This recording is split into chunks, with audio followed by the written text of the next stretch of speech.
It was the third year of Ethan Cole and Sophia Bell's marriage when she was reported killed in action. Her twin sister Chloe had brought back a bloodstained service medal. Her voice raspy as she told him, "Ethan, Sophia, she's not coming back." He collapsed on the spot. When he woke, he'd thrashed, desperate to find her, only to be restrained by Sophia's father. Later, he'd swallowed a bottle of sleeping pills, slit his wrists, thrown himself into the river. 3 suicide attempts. 3 times he was saved.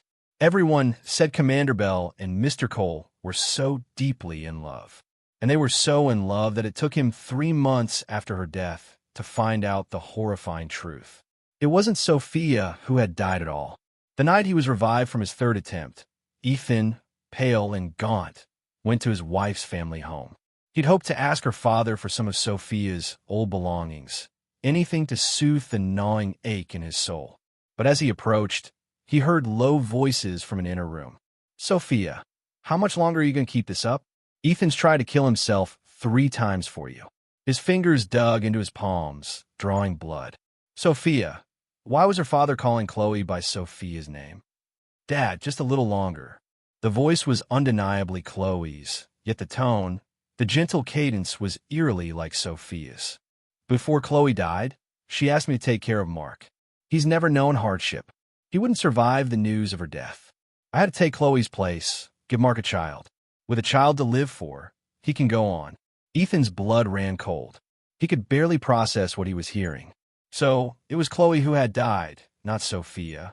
His wife was alive. Alive and posing as her dead sister, sleeping in a room next to his every night with Mark Jensen. But what about Ethan? Her father pressed, his voice urgent. "You're in Mark's room every night. Haven't you thought about Ethan's feelings? He's stronger than Mark." The words were a knife to Ethan's heart. He stumbled back, knocking over a broom, leaning against the wall. The house fell silent. He turned and fled as if from a tidal wave. Running, a sharp pain shot through his hand. He UNC curled his fist. The service medal clutched too tightly had sliced his palm open. Blood dripped onto the pavement. For 3 months, he'd slept with this medal, waking from tear-soaked nightmares countless times. Now, it was a grotesque joke. His wife wasn't dead. She'd merely chosen to let him believe she was, all to console her brother-in-law. 5 years ago, he and Sophia had met at the annual Base Gala and Talent Showcase. She was the reserved, striking Commander Bell. He was the lead vocalist for the base's entertainment division band. She had many admirers, as did he. But that night, she'd stood in the audience, her gaze fixed on him as he sang a soulful rendition of a classic American anthem. Then she'd strode onto the stage and in front of everyone draped her heavy service coat over his shoulders. "Ethan Cole," she'd said, her voice low. "It's cold out. Don't catch a chill." Wrapped in her coat, he'd felt the warmth of her affection, a palpable heat. Soon after, she began to pursue him. Before every deployment, she'd find a reason to swing by the band's rehearsal hall to see him. The day he'd finally agreed to date her, she'd leaped into his arms, exclaiming, "Ethan, I, Sophia Bell, am yours for life." After they married, everyone said Commander Bell adored her husband, cherished him to the core. He too had believed she loved him as much as life itself. But now, to take care of her brother-in-law, she was impersonating her dead sister, sharing Mark's bed, even planning to get pregnant with Mark's child. And he, like a fool, had wept for her, tried to die for her, suffered unimaginable pain for her. Had she ever once considered that he too could feel pain? He arrived home in a daze. Mrs. Gable, the neighborhood's most active and sometimes pushy matchmaker, was there again. "Ethan, honey, Captain Stone is being reassigned to that naval base on Port Gecko in 2 weeks. This is the 7th time she's asked me to talk to you. She said, if you still say no, she's not planning on ever coming back stateside." Vera Stone, Sophia's former squad mate. From the day he was officially declared a widower, Vera had, through Ms. Gable, repeatedly made her interest known. He'd refused the first 6 times. He thought he could only ever love Sophia, but now. He looked up, his voice surprisingly calm. "All right, I'll marry her, Mrs. Gable." Mrs. Gable blinked. "Are you serious?" I am. He managed a faint smile. Please tell Vera Stone that in 2 weeks, I'll marry her. I'll go to Port Gecko with her. The curtain over the doorway was suddenly yanked aside. Sophia stood there, her face a thundercloud. Ethan, who are you marrying? She demanded, though her eyes were fixed on Mrs. Gable. Ethan looked at her, the woman he thought was Chloe, and a bitter laugh almost escaped him. Chloe, he said softly, this is my business. Her words were for the matchmaker, but she grabbed Ethan's wrist, her grip painfully tight. My brother-in-law has me to take care of him. He doesn't need to marry anyone else. Besides, he loves Sophia so much he'd never agree. Mrs. Gable, don't come back again or you'll force me to be inhospitable. Mrs. Gable looked bewildered, but Ethan just agreed before she could finish. Ethan quickly pulled her arm. Mrs. Gable, didn't you say you were heading to the BX? You'd better hurry before it closes. Distracted, Mrs. Gable nodded and quickly left. Once she was gone, Sophia let out a breath, stepping closer to Ethan. Her voice was hoarse. Ethan, even though Sophia is gone, don't worry. I'll take care of you. If any more matchmakers show up, I'll send them packing. Ethan found the situation utterly ridiculous. She was hiding from him, sleeping in her brother-in-law's bed every night. Yet, she was afraid he'd run off and marry someone else. What kind of twisted logic was that? But he didn't expose her. He just nodded. In 2 weeks, he'd be remarried and gone from this place forever. She wouldn't be able to control him. Then that night, as Ethan was packing, the unmistakable creak of a bed frame came from the adjoining wall. Before, he'd have assumed it was just a loving couple. Now, every sigh, every muffled sound was like a dull knife twisting in his gut. That was Sophia's moan, the sound she used to make only in his ear when she was lost in passion. Ah! A sharp cry pierced the night. Ethan rushed out to see Mark Jensen helping Sophia out of their house. In the moonlight, a shocking stain of red was spreading on her pale pajamas. The family housing complex instantly buzzed. Mrs. Peterson, their next-door neighbor, poked her head out. Mama, what's happened here? Someone whispered. Her they were a bit too enthusiastic, and she started bleeding. TSK. He always looks so serious, but I guess he really dotes on his wife. Ethan stood in the small crowd, a chill seeping into his bones. He turned to leave, but Mrs. Peterson grabbed his arm. Ethan, you're her brother-in-law. You have to go with them to the hospital. Fearing gossip, he had no choice but to throw on a jacket and head to the base hospital. The sharp scent of antiseptic in the corridor made Ethan's eyes sting. Mark paced anxiously. He looked up, startled to see Ethan. What are you doing here? Ethan forced a twitch of his lips. As her brother-in-law, I thought I should check in. The operating room door swung open and a doctor emerged. Don't worry, sir. Your wife is fine. She's pregnant. You'll just need to be more gentle from now on. Ethan stood in the hospital corridor, a roaring in his ears. The doctor's words, she's pregnant, hit him like a lead pipe. He instinctively looked towards Sophia on the gurney. He saw her initial shock melt into an expression of unadulterated joy as she whispered, "Thank God. Everything's going to get back on track." He knew exactly what she meant. She was pregnant. She could finally shed the identity of Chloe Bell and come back to him, but he no longer needed her. However, the patient is somewhat anemic. She'll need a blood transfusion, the doctor continued, interrupting Ethan's thoughts. Mark Jensen immediately rolled up his sleeve, but the doctor stopped him. Your blood type doesn't match. We need type B. Ethan was type B. Mark's gaze shifted to Ethan. After a moment's hesitation, he walked over. Ethan, my wife is pregnant. This baby, we've wanted it for so long. He paused. Would you donate blood for her? When the baby's born, my wife and I will make it up to you. Make it up to him? Ethan scoffed internally. Mark certainly owed him a great deal. I can donate the blood. No need for compensation, he said calmly, turning to follow the nurse. As the needle pierced his vein, he watched his own crimson blood flow into the collection bag. He suddenly remembered the year they were newlyweds. He'd had a raging fever, and Sophia hadn't slept for nights, tending to him. It had been a needle like this one then, too. When they drew his blood for tests, she'd gripped his hand tightly, saying, "Don't be scared, honey. I'm right here." Now his blood was going to flow into her body to nourish her child with another man. Over the next few days, Ethan rested at home. Through his window, he witnessed Mark and Sophia's idyllic domesticity.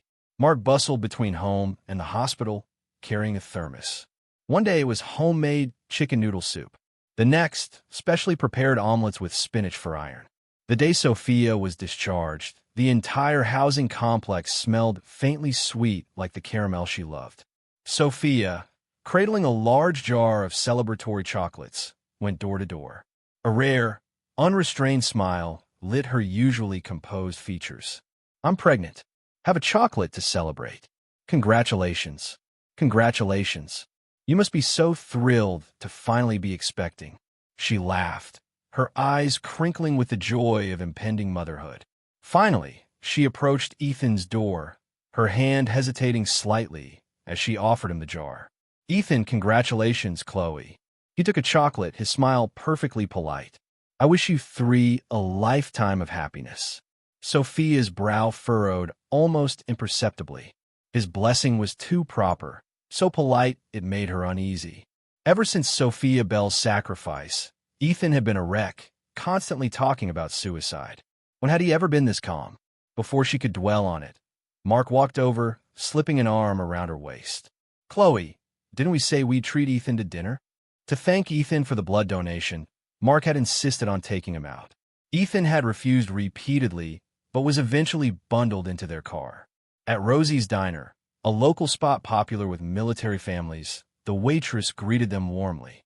"Table for 3. Her eyes flicked between Sophia and Mark. Then she beamed. "You two make such a handsome couple." Then looking at Ethan, she added, "And this must be your younger brother. He's so good-looking." Sophia froze, about to speak, but Ethan's calm voice cut in. "Yes, I'm her brother." The words were like a dagger to her heart, but glancing down at her own slightly swelling abdomen, she didn't correct him. When it was time to order, Sophia reeled off a list of items with practiced ease. For him, the chili burger, no onions, extra crispy fries, and a diet soda. And make sure the fries are really crispy. All of Mark's preferences. It wasn't until the waitress asked, "And what would your brother like?" that she seemed to remember Ethan. Turning to him, he said, "I'm good with anything," looking down at his cup of tea, the steam blurring his expression. After the food arrived, Ethan mechanically picked at his rice. A sudden tightness seized his throat. He realized with a jolt that the slice of pecan pie the waitress had brought on the house for the expectant mother's brother was loaded with pecans. He was deathly allergic to pecans. Sophia used to remember every single one of his allergies. She'd even cautioned the mess hall staff about cross-contamination. Now, she hadn't even blinked when the pie arrived. Ethan noticed his pale face. "What's wrong?" Sophia finally looked up, seeing his flushed cheeks. She shot to her feet. "Did you eat the pecans?" His breathing grew labored. Black spots danced before his eyes. In a daze, he saw Sophia rushing towards him, only to be stopped midway by Mark's sudden groan. My head is killing me." Time seemed to freeze. He watched Sophia caught between him and Mark, her gaze torn. Finally, she chose Mark. As she helped him up, she hurriedly told the waitress, "Please get my brother to the hospital." "Sir, sir." The waitress's panicked calls grew distant as Ethan's vision blurred and he blacked out.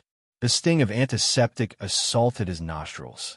Ethan opened his eyes to see a nurse changing his four. "Oh, you're awake." The nurse sounded relieved. "Good thing the diner staff got you here quickly. Anaphylactic shock can be fatal." Ethan tried to speak, but his throat was raw. The image of Sophia unhesitatingly leaving with Mark was seared into his mind.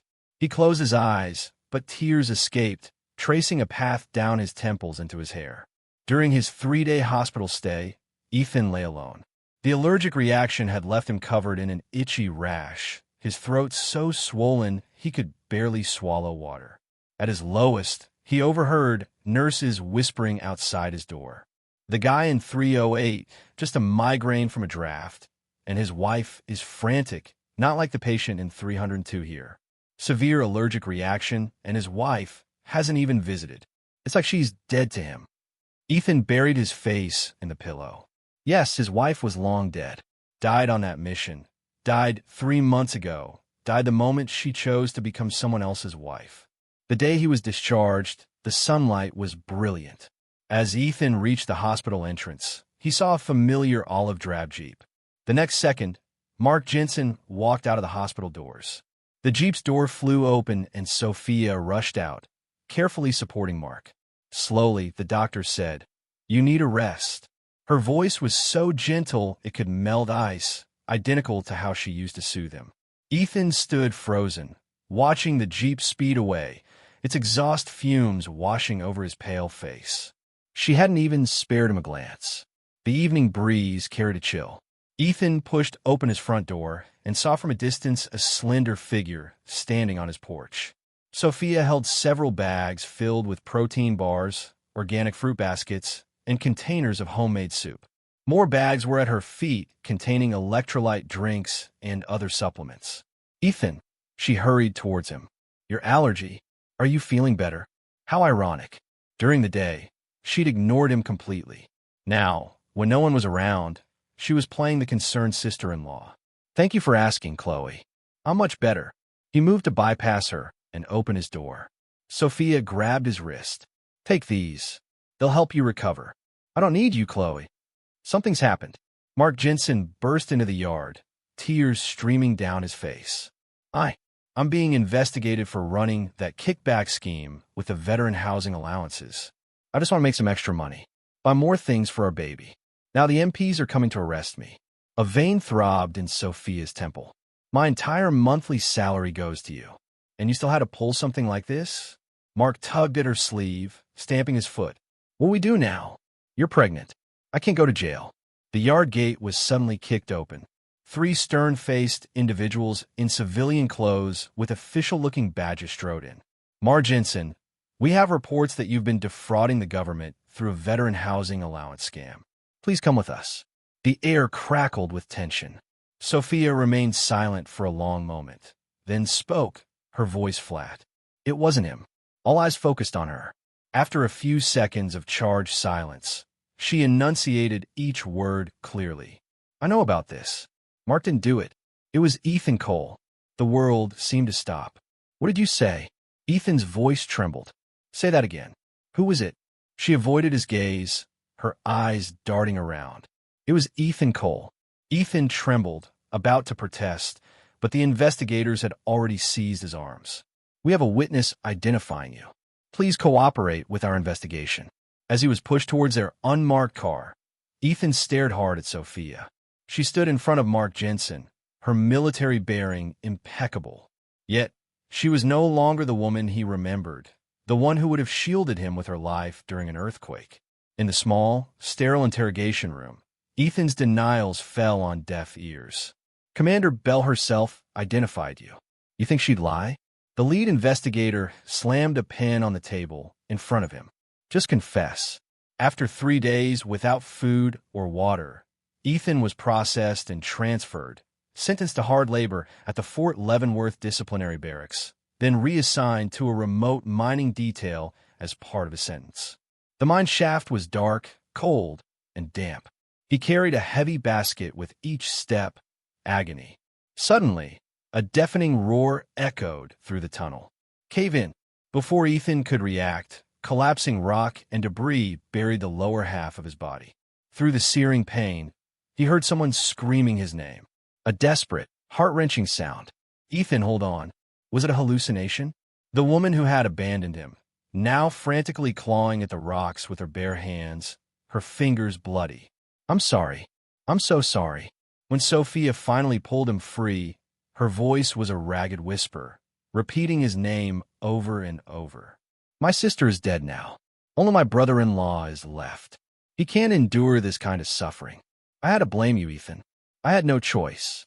It hurt me more than it hurt you. When my baby is born, I'll bring you home. Wake up. Please wake up. I can't live without you." Ethan wanted to laugh. She was always like this. A lash of the whip, then a piece of candy.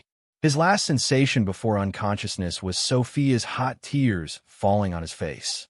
When he woke again, the hospital room was quiet. Sophia was slumped beside his bed, asleep. The moment Ethan stirred, she jerked awake. Ethan. She threw her arms around him, her eyes red, and desperately pressed her lips to his. Thank God you're awake. Thank God. Stop it. Ethan shoved her away with all his strength. What the hell do you think you're doing? Sophia released him abruptly, stumbling back as if burned. I'm sorry, Her eyes were dark, her voice shaky. Mark's been feeling unwell and was admitted. I must have gone to the wrong room, mistaken you for him. She turned and fled, her retreat so hasty it looked like an escape. Ethan wiped the lingering warmth from his lips, a bitter irony twisting inside him. She couldn't even lie convincingly. It was broad daylight. How could she mistake the room, let alone the person? After a few more days in the hospital, Ethan arranged his discharge. It happened to be the base's annual open house. As he walked into the family housing area, a group of enthusiastic military spouses surrounded him. Ethan, dear, Sophia has been gone a while now. You're too young to be alone like this. It's time to move on. I know the perfect girl for you. Exactly. Colonel Davis's youngest daughter just graduated West Point, a real knockout. Ethan opened his mouth, about to mention he'd already accepted Varen's proposal, but he was gently pushed toward a woman in a smart civilian suit. Look here. This is Ms. Walker. She works at the Research Institute, owns her own condo, drives a new SUV, and pulls in $95,000 a year. Ms. Walker adjusted her glasses, about to speak, when a dark blur shot past. A fist connected, and Ms. Walker went down. Everyone present froze. Ethan looked up into a pair of blazing crimson eyes. Sophia stood there, 3 buttons of her uniform shirt undone, her chest heaving. Ladies, I appreciate the sentiment, she said, each word like a chip of ice. My brother-in-law is under my care. I won't trouble you. She grabbed Ethan's hand and stalked off, dragging him behind her. Only when they were a good distance away did Ethan wrench his hand free. Chloe Bell, he deliberately emphasized the name. The only one meddling here is you. Sophia's pupils constricted. Truth be told, he continued, smoothing his wrinkled sleeve. You and I are nothing to each other. Who I see, who I marry, that's my business, my freedom. He turned to leave, but heard a sickening thud behind him. Sophia had slammed her fist into a tree trunk. Blood trickled down between her knuckles. Ethan walked away without a backward glance. Late that night, a rustling sound woke Ethan. Before he could turn on the light, a hot body pressed down on him. The overpowering smell of alcohol mixed with a familiar pine scent filled the air as Sophia's lips crashed onto his. She was clearly very drunk, her kiss fierce and urgent. Ethan struggled to push her off, but a drunken woman possessed surprising strength. Don't go. Sophia's voice was a ragged rasp, hot tears splashing onto his face. Don't go on dates with anyone else, please. Ethan trembled. Whether from anger or humiliation, he couldn't tell. Sophia Bell, you are Mark Jensen's wife. I'm not, she mumbled, her forehead pressed painfully against his. Just wait. Get off. Ethan snapped his knee up. Sophia grunted and tumbled off the bed. The noise alerted Mark next door. He pushed open Ethan's door. What's going on? The lights flicked on. Ethan turned his head, covering his bitten, bleeding lip with his left hand. Chloe got drunk and came to the wrong room. You should take her back, Mark. Mark's gaze fixed on Ethan's bleeding lip, his own fingernails digging deep into his palms. But he said nothing, his expression unreadable as he helped Sophia to her feet. Chloe, let's go back to our room. Sophia, stumbling, was led away, but at the doorway, she glanced back at Ethan. Her eyes held the desperate look of a cornered animal. Ethan closed his door and slowly slid to the floor. The cut on his lip throbbed, but the ache in his chest, in that place already riddled with 1,000 wounds, was far worse. The next day, just as dawn was breaking, the sound of a car engine starting echoed through the housing area. Ethan opened his eyes, listening as Sophia's car drove away. He had just begun to breathe a sigh of relief when his door was violently kicked open. Crack! A stinging slap landed hard across his face. Marginson stood by his bed, eyes filled with venom. You pathetic bastard. Your own wife dies, so you try to seduce your sister-in-law. What are you talking about? Ethan clutched his burning cheek, then understanding dawned. Last night, how ludicrous. Sophia was by law and before God, his wife. Yet now, any intimacy between them was grounds for another man to accuse him of adultery. You're mistaken. Last night it was her. Shut up. Mark suddenly swept the candlestick from the nightstand. Don't think your pretty face can charm another man's wife. Today, I'll show you who really matters to her. Flames shot up the curtains, spreading instantly. Are you insane? Ethan leaped out of bed, intending to flee, but Mark grabbed his wrist in a death grip. What's the hurry? Mark sneered. You think I'm going to die with you? He leaned close to Ethan's ear, his voice chillingly low. I called Sophia before I came over. Let's see who she saves first, shall we? Thick smoke choked Ethan, bringing tears to his eyes. He struggled desperately, then heard rushed footsteps outside. Mark, Ethan. The moment Sophia burst into the inferno, Ethan had a fleeting memory of their wedding night. She'd held him close, whispering, Ethan, remember this. No matter what, you will always be my first choice. But reality was cruel. She didn't even glance his way, heading straight for Mark and pulling him towards the exit. Sophia. Ethan reached out, but a collapsing ceiling beam blocked his path. The intense heat seared his skin. As he fell, he seemed to see Sophia again years ago backstage at the Base Theater, smiling as she pressed a caramel into his hand.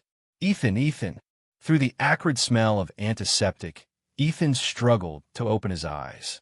Sophia sat by his bed, a dark stubble shadowing her chin, heavy bags under her eyes. You just had skin grafts. Don't move. She reached out to help him, but he flinched away. Skin grafts? Ethan's voice was a hoarse whisper, disbelieving. Sophia's brow furrowed. You started that fire and nearly killed Mark. You're lucky it's just a few skin grafts. What's with all the drama? Ethan suddenly laughed, a laugh that brought tears to his eyes. He said, I started the fire. He said that, and you just believed him. Who else would I believe? Sophia rubbed her temples tiredly. I'm his wife. The word wife stabbed into his heart like a shard of glass. Ethan ripped the 4-needle from the back of his hand. Then what are you doing here? Get out. The 4-bottle shattered on the floor. Sophia seized his bleeding hand. Ethan, calm down. I know you feel wronged, but just wait another 10 months until the baby is born. Get out. Ethan grabbed a pillow and hurled it at her. I never want to see you again. The pillow struck her shoulder, light and ineffective. Sophia stood frozen for a moment, her expression hardening, then turned and left. After the door clicked shut, Ethan noticed a box of caramels on the nightstand, his favorite kind. He snatched the box and threw it violently against the wall. Caramels scattered across the floor like the shattered pieces of his heart. The day Ethan was discharged, the bright sunlight made his eyes ache. As he reached the entrance of the family housing area, he saw Mrs. Gable waving energetically at him. Ethan, finally, I've been waiting for you, Mrs. Gable said. Ethan smoothed the hair at his temples.